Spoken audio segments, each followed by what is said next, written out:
안녕하세요. 대한민국의 알찬 방위 소식을 모은 국방탐 구생활입니다. 구독, 좋아요, 알림 설정 후원 감사합니다. 대한민국 KF-21 전투기의 실전 배치형 모델이 뚜렷한 외형을 드러내면서 여러 국가들과의 협의가 활발히 진행되고 있습니다. 그중 유럽 지역에서는 다소 복합적인 분위기가 포착되고 있습니다. 한국산 무기에 대해 경계하는 프랑스와 강력한 성능을 요구하는 유럽 국가들 사이에서 미묘한 긴장감이 감돌고 있습니다. 오늘은 KF-21 전투기가 유럽 국가들에 끼친 영향을 종합적으로 정리해 알려드리겠습니다. 특히 한국에 관심을 보이는 국가들은 KF-21 전투기에 대해 각기 다른 반응을 보이고 있는데요. 국방과학연구소는 노르페인트 등 민간 기업과 협력해 1999년부터 스텔스 기술 연구를 시작했으며 지속적인 노력 끝에 2008년에는 스텔스 성능 실험에 성공하며 관련 기술의 국산화에 성공했습니다. 이 시기에 확보된 기술은 대한민국의 5세대 전투기 개발을 현실화하는 데 중요한 역할을 했습니다. 특히 국산 KF-21 보람의 전투기에 적용된 스텔스 기술은 전자파 흡수 능력을 갖추고 있어 레이더 탐지 가능성을 크게 줄일 수 있습니다. 다만 현재 KF-21 전투기를 완전한 스텔스 전투기로 분류하기에는 다소 부족한 점이 있는 것도 사실입니다.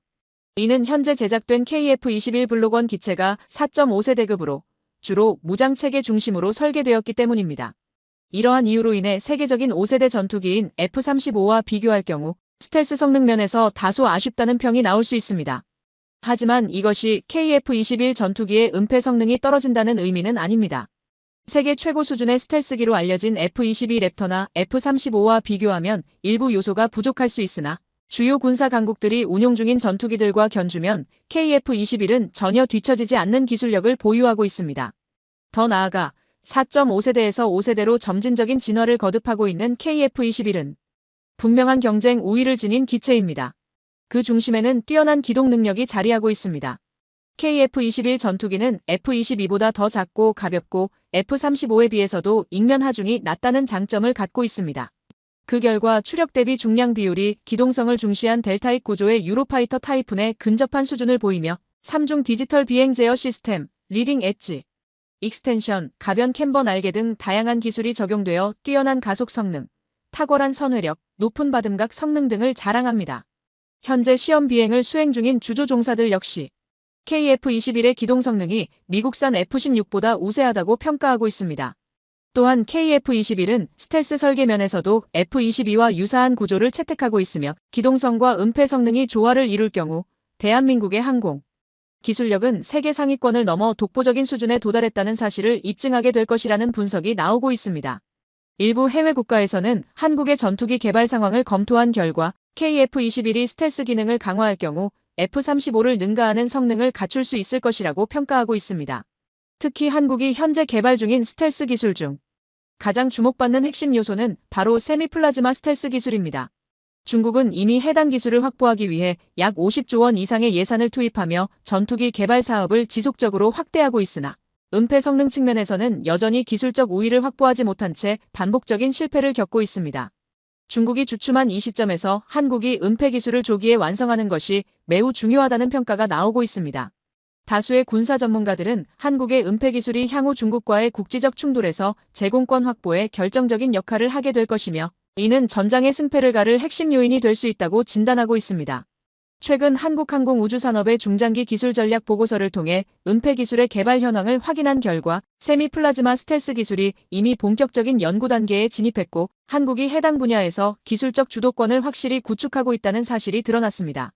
보고서에서는 한국이 수적 우위를 가진 중국 공군을 효과적으로 억제하기 위해서는 플라즈마 기반의 부분, 은폐 기술과 같은 첨단 기술의 확보가 필수적임을 강조하고 있습니다.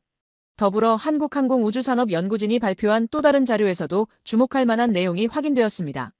해당 문서에는 2030년까지 부분 스텔스 성능을 갖춘 블록1 KF-21과 완전 은폐 기능을 탑재한 블록2 KF-21 전투기 약 200대를 한국 공군에 인도할 계획이 명시돼 있었습니다. 대한민국은 초정밀 가공 기술과 반도체 기반 기술을 토대로 플라즈마 기반 은폐 기술을 개발 중이며 이미 시스템 아키텍처 구축을 완료하고 주요 핵심 기술 개발에 착수한 상태입니다. 또한 은폐 기능을 위한 차세대 신소재 개발에서도 유의미한 기술 성과를 거두고 있습니다. 한국이 개발한 은폐 전용 신소재는 메타물질 기반으로 향후 플라즈마 은폐 기술과 결합되어 국산 전투기의 완벽한 감지 회피 능력을 실현할 수 있을 것으로 기대됩니다. 이러한 기술의 축적은 KF-21 전투기가 완전한 유령, 기체 편대를 형성할 수 있는 가능성을 점점 높이고 있습니다. 스텔스 전투기 개발의 후발주자인 한국은 기존 항공기의 한계를 극복하기 위해 기체 표면에 특수 도료를 적용하는 방식뿐만 아니라 플라즈마와 전자파를 이용한 레이더 반사율 저감 기술을 동시에 연구하고 있습니다. 한국이 추진 중인 기술 로드맵에 따르면 2026년 KF-21 블록2 전투기에 은폐 도료를 적용하고 2030년대 중반 KF-21 차세대 모델에 플라즈마 은폐 기술을 본격 적용할 계획입니다. 이러한 기술 개발이 성공적으로 진행될 경우 한국은 단기간 내에 중국과 일본을 앞지르고 미국과 어깨를 나란히 할 수 있는 첨단 방산 기술을 확보하게 될 것으로 기대됩니다. 국제사회에서는 자력으로 기술력을 갖추지 못한 국가는 결코 강대국으로 성장할 수 없으며 결국 타국에 의존하거나 종속될 수밖에 없다는 분석이 지배적입니다. 최근 들어 한국의 항공 무기 수출이 빠르게 증가하고 있으며 전투기뿐 아니라 헬리콥터 수출도 본격적으로 추진되고 있습니다. 이와 함께 KF-21 전투기에 관심을 보이는 국가들도 점차 늘어나고 있습니다. 특히 한국과 영국은 긴밀한 군사 협력 관계를 유지하고 있으며 국내 방산 중소기업인 마이크로 인피니티는 영국의 대표적인 방산기업 MBDA에 약 370만 달러, 한화로 약 49억 원 규모의 부품을 공급하고 있습니다. MBDA는 한국형 전투기 KF-21 보라매에 탑재될 미티어 미사일을 공급하고 있는 업체입니다. 영국은 과거 K9 자주포 사업에서 한국과의 협력에 실패한 바 있으나 이후 한국 방산 기술의 우수성이 널리 입증되면서 이번 항공 방산 분야에서는 먼저 협력 의사를 밝히고 나섰습니다. 최근 개최된 판버러 에어쇼 현장에서도 양국 간의 공식 회담이 이뤄졌으며 한국국방과학연구소와 영국국방과학기술연구소는 공동 연구와 정보 공유를 신속히 확대해 조속한 실질적 성과 도출에 협력하기로 의견을 모았습니다. K9 자주포 사업 당시에는 지정학적 여건과 정치적 요소 등으로 인해 영국은 독일과의 협력을 선택했지만 지금도 영국은 한국 방산 장비에 꾸준한 관심을 보이고 있습니다. 당시 독일은 해당 사업을 위해 영국에 80억 파운드, 한화 약 14조 원 규모의 투자를 진행했으며 불법 이민 문제 해결 및 조직 범죄 대응과 같은 정치적 협력도 병행하면서 양국 간 관계를 공고히 했습니다. 이처럼 단순한 무기 성능을 넘어 정치적 변수들이 작용하면서 한국이 경쟁에서 다소 불리했던 배경이 있었습니다. 그럼에도 불구하고 영국 공군과 한국 공군 간의 협력은 점점 더 긴밀해지고 있습니다. 특히 지난해 시행된 2024 피치 블랙 훈련 중 발생한 한 사건이 주목을 받았습니다. 당시 독일 공군이 한국 공군에 대해 차별적인 태도를 보였다는 지적이 제기된 바 있습니다. 한국 전투기의 조속한 도입이 필요한 스페인 측은 KF-21 전투기의 빠른 납기 일정과 뛰어난 성능에 깊은 인상을 받은 것으로 알려졌습니다. 스페인 공군과 조종사 관련 관계자들이 직접 KF-21 전투기의 시험 비행 장면을 확인하기 위해 방한했다는 사실이 이를 뒷받침하고 있습니다. 대한민국의 KF-21 전투기는 최근 실전형 무장을 장착한 투하 비행을 성공적으로 마쳤고 현재는 새로운 성능 시험 비행을 준비 중입니다. 이번 시험 비행에서 가장 주목할 만한 점은 6기의 KF-21 시제기가 삼각대형을 형성해 비행을 실시한다는 점입니다. 이는 조종석에 탑재된 KPS 장비를 활용해 전투기 간 일정한 간격을 유지하며 비행하는 시스템으로 성공적으로 수행된다면 KF-21의 정밀한 조종 능력을 입증하는 핵심 시험이 됩니다. 해당 시험 비행을 지켜본 스페인 공군 측은 KF-21 전투기의 비행 시험을 빠른 시일 내에 직접 참관하고 싶다는 뜻을 전달한 것으로 알려졌습니다. 아직 KF-21의 성능 시험 일정이 완전히 종료되지 않은 만큼 기존 일정을 일부 조정하여 해외 조종사들의 현장 참관을 허용하는 방안이 현재 논의되고 있습니다. 시험이 아직 진행 중이기 때문에 외국 조종사의 직접 조종은 어렵지만 연구진의 설명과 함께 스페인 고위 관계자와 조종사들이 비행 장면을 참관하는 방식은 충분히 검토되고 있습니다. 스페인이 KF-21 전투기에 큰 관심을 갖게 된 계기는 한국의 T-50 고등 훈련기 성공 사례에 있습니다. 현지 언론 보도에 따르면 노후화된 F-5 훈련기를 대체하려는 스페인 정부는 한국의 T-50을 가장 유력한 후보 중 하나로 보고 있습니다. F-5는 1950년대 말 미국 노스럽 그루먼에서 개발한 경전투기로 한국 공군에서도 오랜 기간 활용된 바 있는 기체입니다. 스페인 공군은 현재 F-18 호넷과 유로파이터 타이푼을 보유하고 있으며 차세대 조종사를 육성할 새로운 고등훈련기 도입이 시급한 상황입니다. 이런 맥락에서 T-50과 FA-50을 검토하던 스페인 공군이 KF-21 전투기까지 관심을 확대한 것으로 분석됩니다. KF-21 전투기는 최근 국제방산 전시회를 통해 미국 언론으로부터도 긍정적인 평가를 받았습니다. CNN은 한국이 4.5세대 전투기인 KF-21 보라매를 공개함으로써 세계 초음속 전투기 개발 국가 대열에 합류했다고 보도했습니다. 특히 KF-21의 높은 작전 가용률과 뛰어난 비용 효율성은 미국의 F-35를 넘어설 수 있는 경쟁 요소라며 한국산 전투기의 수출 잠재력이 매우 높다고 평가했습니다. 트럼프 행정부 당시부터 F-35 전투기의 과도한 가격에 대한 비판이 제기되기 시작했는데요. 트럼프 2기 내각의 주요 인사로 지목된 일론 머스크 역시 F-35 전투기의 문제점을 다시금 언급했습니다. 그는 미국의 대표적인 첨단 스텔스기인 F-35를 두고 예산 낭비의 전형이라며 국방 지출 축소 의지를 강조했습니다. 또한 F-35 전투기는 초기 설계 단계부터 과도한 요구 조건이 반영되었고 모든 임무를 일정 수준으로 수행하도록 설계됐으나 실제로는 특정 분야에서 뚜렷한 성능을 보여주지 못했다고 평가했습니다. 실제로 과거 바이든 행정부 당시 추진됐던 F-35 전투기의 레이더가 공중 테스트 중 갑작스럽게 작동을 멈춰 비행 중 위기 상황이 발생한 사례도 있었습니다. 이로 인해 미국과 유럽의 주요 언론들에서는 F-35의 기술 결함을 우려하며 새로운 대체 전력을 찾으려는 움직임이 나타났습니다.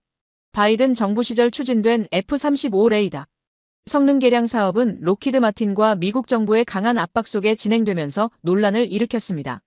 충분히 검증되지 않은 레이더를 F-35 전투기에 장착하려 하자 이를 반대하는 여론이 거세게 일어났습니다. 이번 F-35 전투기의 기능 개량이 제대로 이루어지지 않으면 향후 전반적인 개선 작업에 부정적인 영향을 줄 것으로 알려졌습니다. 이처럼 미국 방산업계에 반복되는 불공정한 관행 속에서 한국 공군은 F-35가 마지막으로 도입되는 미국산 전투기가 될 수도 있다는 입장을 밝혀 이목을 끌고 있습니다. 아직 한국 공군의 F-35 실전 배치가 재개되지 않은 상황에서 미국 측의 일방적인 성능 개선 요구가 논란을 낳고 있습니다. 특히 도입된 지 오래되지 않은 F-35의 개량 비용이 약 3,700억 원에 달하는 가운데 문제는 이 개선 작업이 미국 정부의 일방적 지시에 따라 진행된다는 점입니다. 방위사업청은 이번 F-35 성능 향상이 모든 운영국에 동일한 조건을 적용하는 공동 개발 프로그램에 따른 것이라며 한국이 별도로 요청한 사항은 아니라고 설명했지만 현실적으로는 개량이 미국의 통보에 따라 진행될 수밖에 없는 구조입니다. 현재까지 2020년대 중반 이후 개발된 미사일을 포함해 4가지 무장이 추가로 장착될 예정이며 항전 시스템 소프트웨어의 최신화 작업도 함께 진행됩니다. 이번 업그레이드를 거부할 경우 이후 2차, 3차 성능 향상 역시 불가능해질 수 있다는 전망도 나오고 있습니다. 결국 방위사업청은 선택의 여지 없이 이 조건을 수용할 수밖에 없었습니다. 이러한 사례는 미국산 전투기의 불확실성과 방산, 기업의 독점 운영 방식이 한국의 독자적인 무기 개발을 더욱 앞당기는 계기가 되고 있습니다. 한국은 자주 국방 실현을 위해 KF-21 전투기의 양산을 본격화하고 있으며 민간을 대상으로 시제기의 시험 비행을 공개하며 큰 주목을 받고 있습니다. 일각에서는 F-35의 추가 구매는 더 이상 필요하지 않으며 KF-21의 생산을 확대해 한국의 군사 역량을 강화해야 한다는 주장이 설득력을 얻고 있습니다. 현재 한국의 KF-21 전투기가 어느 정도의 스텔스 성능을 갖추게 될지 또 무장체계가 어떤 방향으로 진화할지에 대한 관심이 집중되고 있습니다.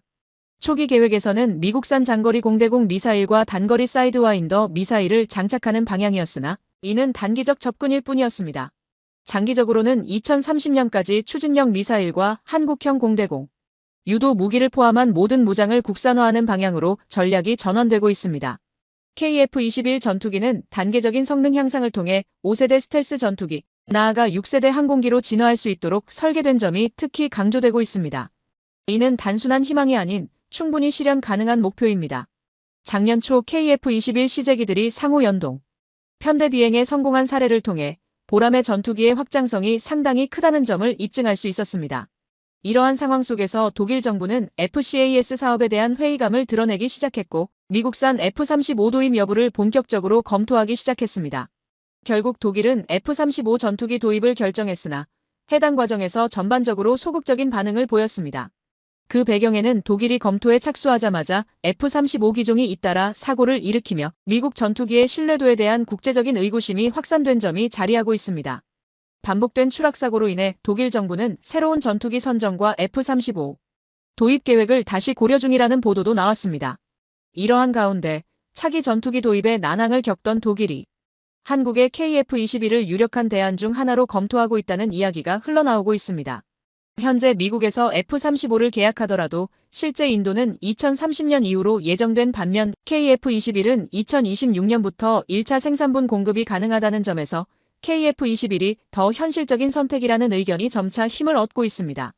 그간 대한민국이 보여준 빠른 공급 역량은 세계 여러 국가들로부터 깊은 신뢰를 이끌어낸 주요 요인으로 작용해왔습니다.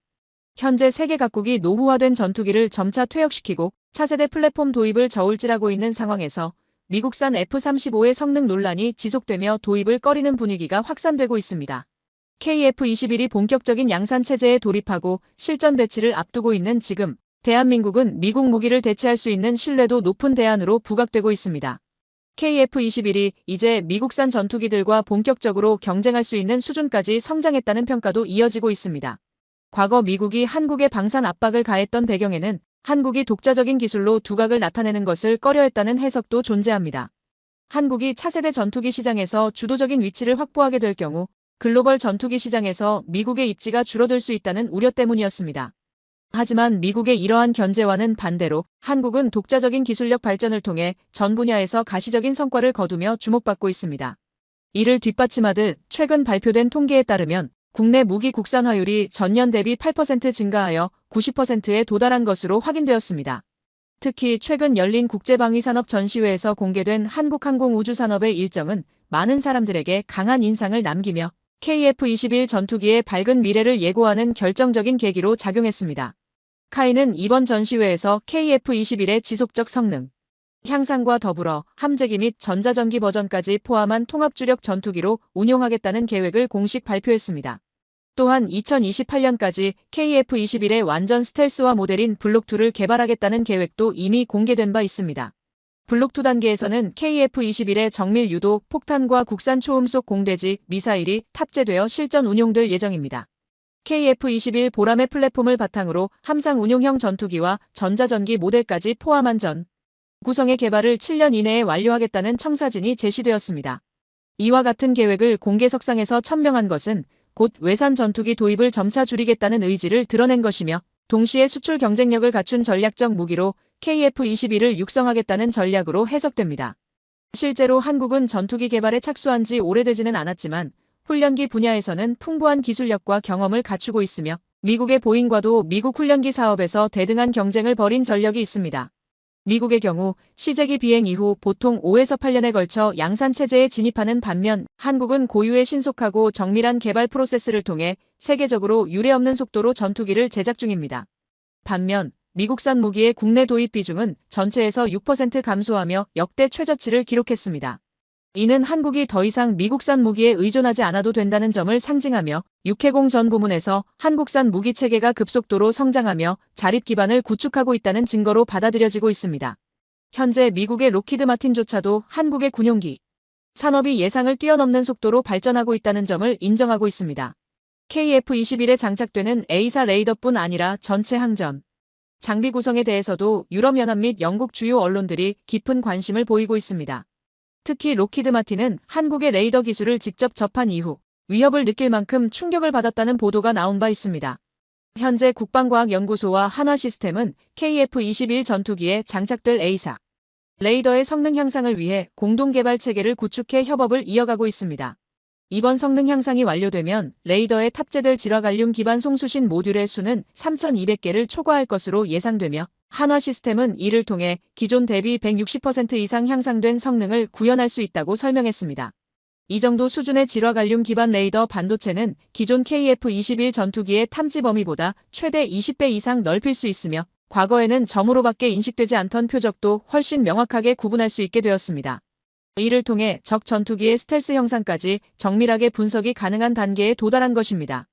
과거 미국 바이든 행정부는 한국이 KF-21 전투기의 스텔스 코팅과 A사 레이더 반도체를 독자적으로 개발하는 데 실패할 것으로 예상했기 때문에 미국산 A사 레이더 반도체 기술을 적극적으로 홍보해왔습니다. 이는 KF-21 개발이 좌절되어 전력 공백이 발생할 경우 미국이 자국산 전투기뿐 아니라 고가의 항공전자 장비까지 한국에 추가로 공급할 수 있다는 전략적 계산이 있었기 때문입니다. 그러나 결과적으로 미국 방산업계와 바이든 정부의 의도는 빗나가고 말았습니다. 대한민국은 세계 최고 수준의 성능을 갖춘 KF-21 보라매의 항공전자 시스템과 A사 레이더용 질화갈륨 반도체를 포함해 대부분을 국산화하는 데 성공하며 자주 국방 기반을 빠르게 구축하고 있습니다. 우리 군은 기존 전력 자산들과 새롭게 도입될 무기 체계를 K링크 네트워크를 통해 연결하고 KF-21 전투기를 포함해 스텔스 구축함까지 국산 소프트웨어 기반의 통합 운용 체계를 마련하고자 하고 있습니다. 또한 과거 1,500개 수준의 9세대 갈륨비소 반도체를 탑재한 미국산 F-35 레이더 성능조차 KF-21에 장착될 질화갈륨 기반 A사 레이더가 충분히 능가할 것으로 예측되고 있습니다. 이처럼 한국의 지속적인 기술 축적과 끊임없는 도전은 실제적인 성과로 이어지고 있습니다. 국산 A사 레이더는 이미 적기 6대를 동시에 추적해 국산 공대공 미사일로 전부 격추하는 시뮬레이션에 성공했으며 양산화 단계를 거쳐 이탈리아의 유력 기업과 협력 계약을 체결하며 해외 진출에도 박차를 가하고 있습니다. 이런 일련의 흐름을 살펴보면 대한민국이 KF-21 전투기를 독자적으로 개발한 결정은 전략적인 차원에서 최선의 선택이었다는 평가가 지배적입니다. KF-21 보람에는 고속 기동성 시험을 성공적으로 마무리하며 우수한 기동 역량을 입증했고 현재 한국형 KF-21의 첫 양산 기체 조립도 사실상 마지막 단계에 들어선 것으로 전해졌습니다. KF-21은 길이 16.9m, 날개폭 11.2m, 최고 속도 마하 1.8 항속거리 약 2,900km를 자랑하는 차세대 다목적 전투기로 다양한 시험 비행을 통해 성능 검증이 순차적으로 진행되고 있습니다. 작년 상반기 오랜 시간 대한민국 영공을 지켜온 F-4 팬텀 전투기가 공식 퇴역 행사를 가졌으며 이를 기념해 한국산 KF-21과의 편대 비행이 진행되면서 대한민국 공군의 본격적인 세대 교체가 시작되었음을 국내외에 알렸습니다. KF-21 전투기는 카이와 인도네시아 간의 성능 외적인 이슈와 여러 장애물을 겪었음에도 기술적 측면에서는 명확한 성과를 보여주며 성공적인 개발 과정을 이어가고 있습니다. 최근 진행된 시험 비행에서는 KF-21 시제기가 델타 편대를 형성한 채 마하 1.8 이상의 속도로 고기동 비행을 선보였습니다. 이러한 결과는 한국산 전투기가 초음속을 돌파한 뒤 더 높은 속도로 기동 성능을 극대화했다는 점에서 미국산 F-35보다 우수한 기동성을 보였다는 평가를 받고 있습니다. 특히 저고도와 고고도에서의 이륙, 다양한 기동 시험에서 우수한 성능을 입증하며 기존 전투기들과는 뚜렷이 구분되는 수준을 드러냈습니다. KF-21의 속도와 기동 능력은 단순한 기술적 사양으로 보일 수 있지만 이를 실제로 구현해내는 것은 결코 간단한 작업이 아닙니다. 마하 1 이상의 고속 비행에서는 강한 공기 저항으로 인해 기체 표면과 날개 주위에 충격파가 발생하고 이는 항공기 구조와 비행 안정성에 상당한 영향을 미치게 됩니다. 이러한 물리적 현상은 단순한 엔진 출력만으로는 극복할 수 없으며 고도의 유체역학적 설계와 정밀한 구조 해석이 필수적입니다. 하지만 한국의 KF-21 보람의 전투기는 정교한 기체 설계와 엔진 출력을 정밀하게 조율함으로써 마하 1.8을 돌파하고도 안정성과 기동 능력을 동시에 확보했음을 입증했습니다. 음속의 약 2배인 마하 1.8, 즉 시속 약 2,200km는 미국의 F-35 전투기 최고 속도를 상회하는 수준이며 F터버널을 활용할 경우 한국산 전투기의 실질적인 속도는 더욱 높아질 수 있습니다.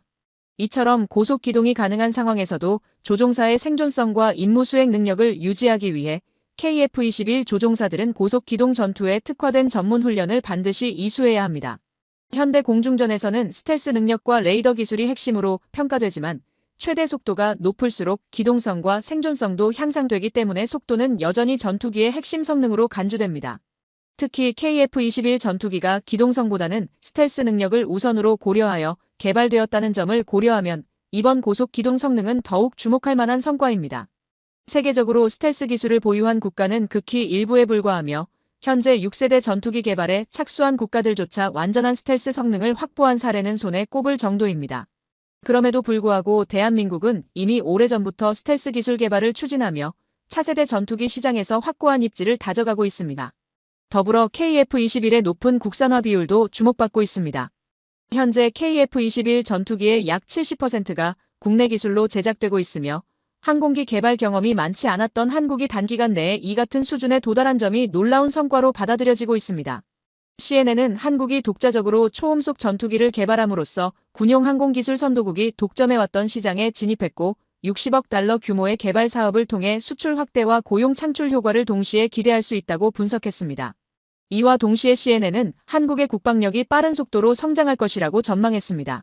당시 국제항공 박람회에서 가장 주목받은 기업 중 하나는 한화에어로스페이스였습니다. 한화에어로스페이스는 정부와의 협력하에 독자적으로 개발 중인 차세대 항공 엔진의 시제품을 공개했습니다. 이 고성능 항공 엔진은 KF-21 전투기뿐 아니라 무인 전투기에 장착하는 것도 고려하여 개발 중이며 출력은 1만 5천 파운드 이상을 목표로 하고 있습니다. 이는 현재 KF-21에 탑재된 F414 엔진과 동일한 수준의 성능을 갖춘 것입니다. 한화에어로스페이스는 KF-21뿐 아니라 향후 차세대 무기체계 확보를 위해 국산 항공 엔진의 확보가 필수적이며 5세대급 전투기에 탑재할 엔진을 자체적으로 생산하는 것이 매우 중요하다고 밝혔습니다. 한화는 KF-21이 6세대 전투기로 발전할 시점까지 한국형 항공 엔진의 개발을 완료하겠다는 계획을 세웠습니다. 이 목표가 실현된다면 KF-21 전투기의 수출 가능 국가가 크게 확대될 것으로 예상됩니다. 한화항공 엔진 부문의 한 관계자는 언제까지 외산 엔진을 들고 해외에 나가 홍보해야 하느냐며 지난해부터 해외 바이어들의 접촉 요청이 급격히 증가하면서 한국 방산 산업의 위상을 체감하고 있다고 밝혔습니다. 이상 국방탐 구생활이었습니다. 구독과 좋아요, 알림 설정을 해두시면 언제나 좋은 소식을 전해드리겠습니다. 즐거운 하루 보내세요.